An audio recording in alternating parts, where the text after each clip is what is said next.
আসসালামু আলাইকুম ভাই। যেটা বলতেছিলাম, এই যে ইসরায়েলের পণ্যগুলো কিছু আছে আমাদের বাংলাদেশে, এগুলোতে আমরা মুসলমান বয়কট করি। কিছুটা হলো আপনার ইসরায়েলের কিছুটা হলো ক্ষতি হবে, বা ব্যবসা নামের কিছু একটা আপনার পুঁজি আছে, এই পুঁজিটা আমাদের বাংলাদেশে কিছু আছে। ইসরায়েলের কিছু পণ্য আছে, এগুলো আমরা বয়কট করার চেষ্টা করবো ইনশাল্লাহ।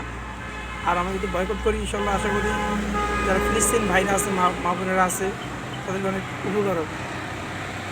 এই যুদ্ধ থেকে আমরা এখন দেখেন, যত যুদ্ধ আমরা যে রাষ্ট্র করুক না কেন, মেন হচ্ছে তাদের অর্থ। তাদের অর্থ যদি সংকট থাকে, তারা তাদের কিন্তু যুদ্ধ কিন্তু আগাইতে পারে না। অর্থ দিয়ে কিন্তু আপনার তেল কিনে, বিভিন্ন গোলা বারুদ এগুলো কেনা হয়, বানানো হয় অর্থ দিয়ে। আপনার অর্থ যদি আপনার লস থাকে, তাহলে বানানো যেতে পারে না। আইতেছে তাহলে আপনি দেখেন ভাই, আমরা এই জন্য আমার স্ক্রিনে দেওয়া আছে, একটা হচ্ছে আমাদের বাংলাদেশের পণ্য, একটা হচ্ছে আপনার ইসরায়েলি পণ্য।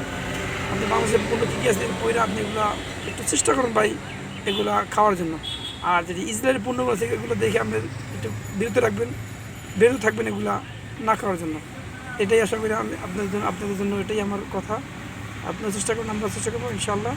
সবাই আমরা ফিলিস্তিনের পাশে থাকবো ইনশাআল্লাহ। কারণ এই ফিলিস্তিনে একদিন কেমন হবে, এই ফিলিস্তিনে একদিন সবাই উঠতে হবে। অতএব সবাই সাবধান, যারা মুসলমান আছেন সবাই সতর্কভাবে চলবেন। আসসালামু আলাইকুম।